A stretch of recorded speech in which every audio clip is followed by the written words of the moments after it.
My stepdaughter refused to attend our wedding, yet years later she appears demanding I give up the family home. A shocking revelation ensues. I, 45 female, have been married to my husband Michael, 50 male, for the last 10 years. We were both in our early 30s when we first crossed paths at a local art gallery. Both of us were admiring the same painting and struck up a conversation. It was like an instant connection, you know? He asked me out on a date, and as we started to know more about each other, it felt like I had known him forever. I am the oldest of 3 children. In my family, money was always tight for us, but manageable. We could afford to go for fast food only if it was our birthday. My dad taught us very early on to work hard for what we wanted to achieve in our lives. I studied hard and put myself through college. I did a few modeling gigs on the side, so by the time I graduated college, I had no debt. I had worked my way through the company and was currently working as a junior associate. Michael, on the other hand, had a completely opposite background.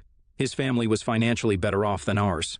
His dad had a good job with a high salary and Social Security, so they never had to stress about money.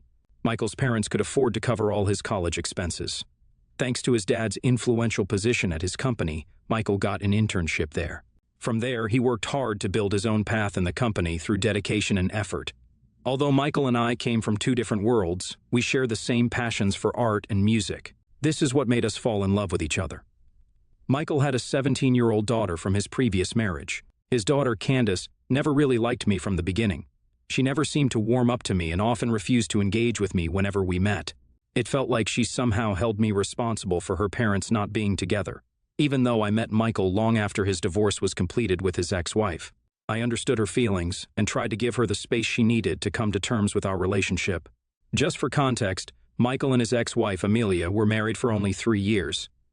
They were college sweethearts, so they decided to get married, but when they did, everything changed for the worse. She was a stay-at-home mother, while Michael worked hard to bring in the money. One day, Michael returned home from a work trip earlier than planned, only to discover her in bed with his best friend, Tom. This was an incredibly difficult time for Michael, as he lost the 2 most important people in his life on the same day. The betrayal by Amelia had left him shattered. In the aftermath, he made the painful decision to file for divorce. The divorce proceedings between Michael and Amelia were painfully bitter, primarily because Amelia was determined to retain ownership of their house, even though it belonged to Michael. The battles didn't just end with the property. They extended into a challenging custody dispute over Candace as well. Due to Amelia's infidelity during their marriage, the judge ultimately didn't grant her ownership of the house, but did grant both parents custody, ensuring that Candace would continue to have a connection with both of them. Amelia's anger over not acquiring the property festered, and over the years, she manipulated Candace's feelings, turning her against her father. Meanwhile, Michael chose not to disclose his ex-wife's infidelity to their daughter, attempting to shield her from the painful details of their past. I found out about all of this when we first started dating each other. Michael wanted to be completely honest with me about his past, and I really appreciated that.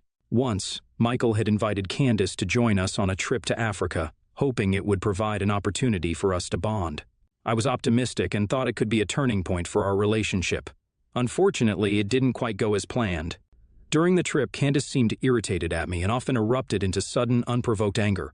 If I got too close to Michael, she would lash out using hurtful words like gold digger. Michael was quick to admonish her for her behavior, but she would just smirk at me, making it clear that she wasn't ready to accept me into her life. I knew the situation with his ex-wife and daughter was complicated, but our love for each other was strong, and I was willing to navigate these challenges with him. After a whirlwind romance, we got married. It was a small, intimate ceremony with just our closest friends and family. We were excited about the life we were going to build together. Amelia and Candace never attended our wedding despite our invitation. Our marriage was going great initially. We traveled the world while we both continued with our jobs. I was deeply passionate about my career, and I had no intention of giving it up. Meanwhile, Amelia was living together with Tom after their divorce. Candace had her own apartment thanks to Michael's financial support, and she was working as a social media executive in a reputed company. 3 years into our marriage, we were overjoyed to welcome our son. However, the pregnancy had been tough on me, and it was made even harder whenever Candace came to visit. She would make cruel, unsolicited comments about my weight and appearance. Whenever Michael wasn't around us, she would remark how he would leave me eventually now that I am a fat cow. This deeply troubled me, and after I shared my concerns with Michael, he decided that Candace would no longer visit our home. They began meeting at cafes instead to avoid any further distress for me. When our son Nick was born, we were beyond happy. Despite becoming a parent, I was determined to keep working, so we decided to hire a babysitter to help us care for him when my maternity leave ended. I eagerly returned to my job. Even though we were in a stable and comfortable place in our lives, I cherished my financial independence and the ability to continue pursuing my career. If Candace had issues with me before, they seemed to intensify after Nick came into our lives. At family events which we would sometimes organize, she would target Nick, attempting to bully him, which left our son in tears and seeking our help. While I understood her hate towards me, I couldn't stand by and allow her to take her anger out on Nick, our innocent little boy. I banned her from ever coming to our house again. We all stopped hosting family events at our house since then. Now, coming on to the issue at hand, as we were getting older, Michael and I realized the importance of planning for the future. We decided to create a will to ensure our affairs were in order. Given that Michael had already provided a flat for Candace, he designated me and our son as the inheritors of our family home. His remaining assets, which were the money in his personal savings account, would go to Candace. Meanwhile, I had my own assets which I intended to leave to my son, ensuring that he would be well taken care of throughout his life. We both felt this was the right decision to secure our family's future and provide for Nick as he grew up. When Amelia and Candace got wind of our will, all hell broke loose. I'm not sure if Michael mentioned it by mistake or his parents did, but they were not happy at all. Amelia called Michael demanding that they deserved to have the house as she was married to him first, but he firmly stood his ground. He reiterated that he had always provided for Candace, from her child support to her college expenses to buying her an apartment. He told her that he would ensure that Candace is secured in the future, but he was going to leave the property to our son. This seemed to anger her even further, and Amelia sent me a long text message where she called me every name in the book. I showed Michael the message, who asked me not to engage with her further and block her immediately. The following day, Candace showed up at our doorstep, clearly upset. I knew she was here to talk about the will with us. I didn't want her to create a scene in front of our son, so I quickly arranged for my parents to pick him up. We, just the three of us, were left. Candace made her intentions known. She insisted that my son and I should give up the property because, as the firstborn of Michael, she believed she deserved the house. Despite feeling irritated, I remained silent and looked to Michael to handle the situation. He explained to Candace that he had always provided her with everything needed in life. He assured her that he would be leaving her his savings, and that he also had a commitment to secure my and our son's future. Since he was married to me, leaving the family property to us was his way of ensuring our well-being. Candace again shifted her focus onto me and insisted that she expected me to do the right thing. I calmly expressed my support for my husband's decision, which only seemed to infuriate her. She raised her voice and threatened to take me to court. At this point, I didn't want to escalate the situation any further, and I requested that she leave us alone. As anticipated, in a few weeks I received a legal notice informing me that both Candace and Amelia were taking me to court over the property. Their accusations included the claim that I married Michael for his money and had manipulated him into taking away their family property. Michael and I consulted our lawyer, and we were assured that Candace and Amelia didn't have strong legal grounds to support their claims.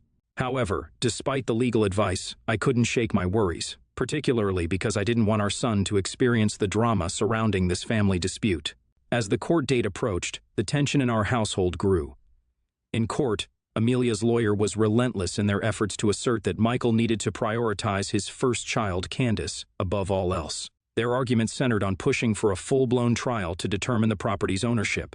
Since we lived in Colorado, the legal system required us to go through a jury trial, which only added to the complexity of the situation. The looming court trial had both Michael and me on edge, especially since Amelia's lawyer was resorting to some dirty tactics, digging up our past to make their case in court. Our own lawyer was doing his best, but the situation was undeniably stressful. During this time, out of the blue, we received an unexpected call from Tom, who insisted on meeting us at home. Since the painful discovery of Tom's involvement with Amelia, Michael had cut off all ties with his once best friend and didn't want to meet him. I convinced him to hear Tom out just in case it would help us resolve this dispute sooner. When Tom came over to our house, we were half expecting it to be another one of the opposing lawyer's ploys to undermine our case. However, to our surprise, Tom was here with a different intention, to talk. He revealed that he was here to make a confession about something that would be incredibly difficult for Michael to hear. Michael sat motionless as Tom revealed that Amelia had been seeing him behind Michael's back for a very long time, and they had been involved romantically even before Amelia became pregnant. I held my breath as Tom continued, disclosing a bombshell that none of us had expected. Apparently, when Amelia got pregnant, she confided in him that she believed the child was actually his. However, because Michael was financially more stable, She had chosen to keep the truth hidden and remained in the marriage. Tom had pleaded with her to reveal the real father to Michael, but she had consistently refused to do so. I couldn't believe how Amelia could manage to keep this a secret for so long, and the audacity she had for fighting over the property while keeping this monumental secret from Michael. It was mind-boggling how she had managed to maintain this charade for so many years, all the while causing such turmoil within our family. Tom explained that he had kept silent all these years because he believed that Amelia truly loved him. However, witnessing the pain that we were going through because of the court trial, he finally saw her for who she really was. He started weeping, asking Michael to forgive him. Michael, still in a state of shock, sat there silently. I was filled with anger and frustration, especially seeing the emotional turmoil that my husband was going through. This man believed his whole life that Candace was his daughter, and now he was being told that it was all a lie. I had chosen to remain silent in the past whenever Amelia and Candace were rude to me, as I wanted to maintain a cordial relationship with them. However, with the truth now out in the open, there was no point in continuing this charade. I promptly contacted our lawyer and relayed the confession Tom had made. Our lawyer informed us that for our statements to be held in court, we would need to provide concrete evidence, such as a DNA test. So, we decided to invite Candace over for dinner, using the pretense of wanting to meet her. Our plan was to discreetly collect a glass or a spoon from her for a test which would help strengthen our case. Candace, though surprised, agreed to come over. Her demeanor was as rude as ever, and she continued to belittle me and my son. She remained confident that she and her mother would win the case, taunting me that I would be losing everything soon. I chose to ignore her comments, hoping that this would be the last time we would need to endure such behavior. After she left, we immediately reached out to our lawyer so he could collect Candace's cup for a DNA test. On the day we were scheduled to appear in court, we received the news that Tom's confession was accurate. Candace was indeed his daughter. As I let out a sigh of relief, I couldn't help but feel empathy for my husband, who had been dragged into this turmoil because of his ex-wife's lies and manipulation. I informed the lawyer that I was ready to take the stand that day and share our side of the story in court. My lawyer agreed, as this would be the best course of action for us to reveal the truth. As I took the stand, I felt a mix of emotions: anger at Amelia for her deceit, sympathy for Michael, and determination to protect our family's rights. Taking the stand in front of the jury, I braced myself and began answering our lawyer's questions. We delved into my past, my career, and the fact that I never gave up on my job even after we got married. I went on to recount the emotional torment, taunts, and abuse I had endured from both Amelia and Candace over the years. We presented screenshots as proof of my story. I told the jury that Candace never accepted my presence from the very beginning and had even refused to attend our wedding. Since we had our son, she had been verbally abusive towards him as well. Then I revealed Tom's confession in front of the jury. I spoke about how we found out who Candace's real father was, and the dirty secret that Amelia had kept hidden from everyone for so long. Candace looked at me in disbelief, and I watched her exchange angry whispers with her lawyer. Our lawyer then showed everyone the DNA results which proved what I had just said. I looked at Amelia's face in satisfaction as she realized she couldn't escape the truth of her past anymore. Candace, on the other hand, looked shocked, as if her world was crumbling, just as ours had when we first learned the news. The emotions in the courtroom were raw. Now that everything was out in the open, there were no grounds for Amelia and Candace to stand on. Amelia looked defeated, and Candace, who had been so sure of her victory, was now grappling with the fallout of her mother's actions. There was no case left for their lawyer to fight about anymore. Fortunately, it didn't take long for the jury to decide and come back with a verdict. The judge announced the verdict where we were awarded the inheritance of our family home just as Michael had always wanted, and the jury acknowledged that Candace and Amelia had no legitimate claim to it. Since the court decision, for the past couple of days we have been receiving mixed reactions from our close family and friends. Although a majority of them understand our situation and agree what we did was right, a few seem to think that it was cruel for us to reveal the truth and shatter Candace's life. So here I am on Reddit asking for your thoughts. Do you think I was the a-hole for refusing to part with our property with our stepdaughter and eventually revealing everything in court and not to her personally? Update 1. It's been 3 days since my last update, and I have read all your comments and advice. Many of you seem to believe that Candace might have already known about her mother's lies, which is impossible, as I saw the way her face fell when we revealed the DNA test in court. Winning the court trial has lifted a huge weight off my shoulders. I'm choosing not to dwell on the negative relatives who believe we did something wrong.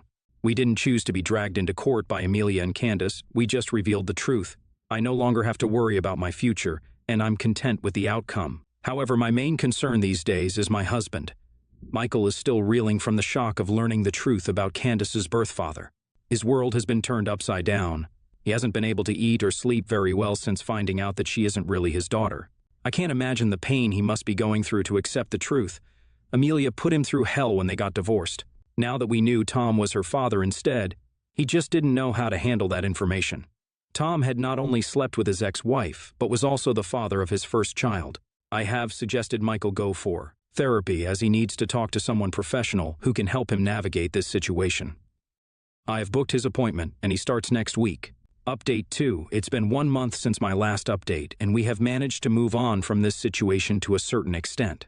As I mentioned before, my husband has been going to therapy regularly. I can see him getting better, but it's going to take time for him to fully recover. Unexpectedly, last week, Candace reached out to us. We honestly didn't think she'd ever want to talk to us after everything that happened. She called to say she was sorry for what we've been through.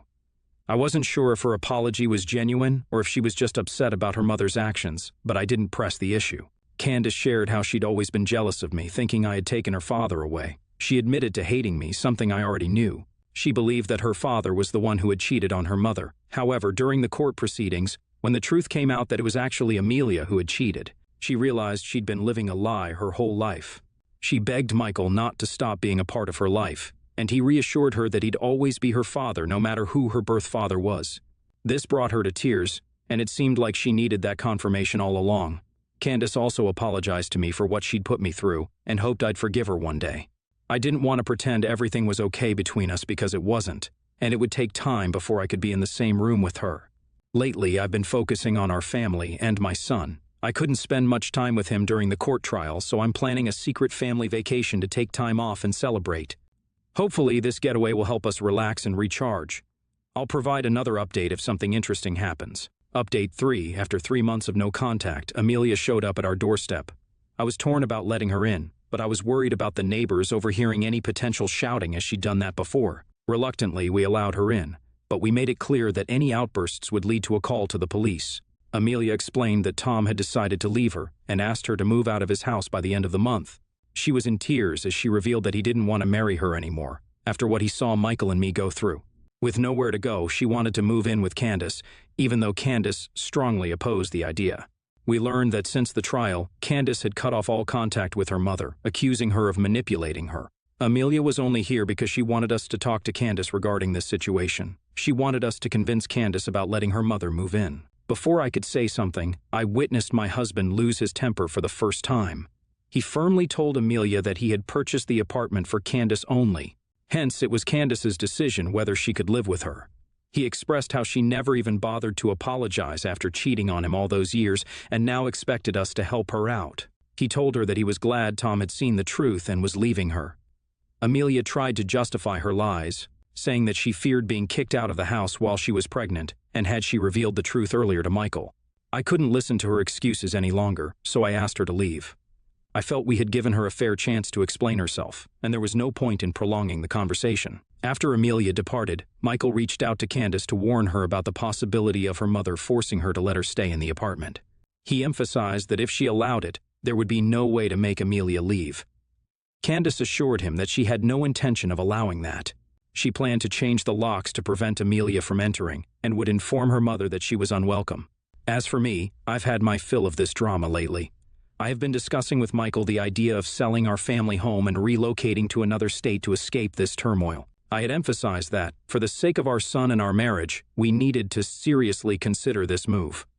Although it is a tough decision, Michael has come to accept it, particularly since Amelia's unannounced visit demonstrated that we need to put some distance between us and her, given the uncertainty of whether she will ever leave us in peace. Moving out of this city seems like the best choice. Michael's job can be done remotely, and I'm open to starting fresh at a new company if it means finding happiness away from these toxic people. We will begin the process of selling our family home next month, and hopefully by the end of this year we will be starting fresh in the new place. It is time for us to turn the page on this chapter of our lives and begin a new one.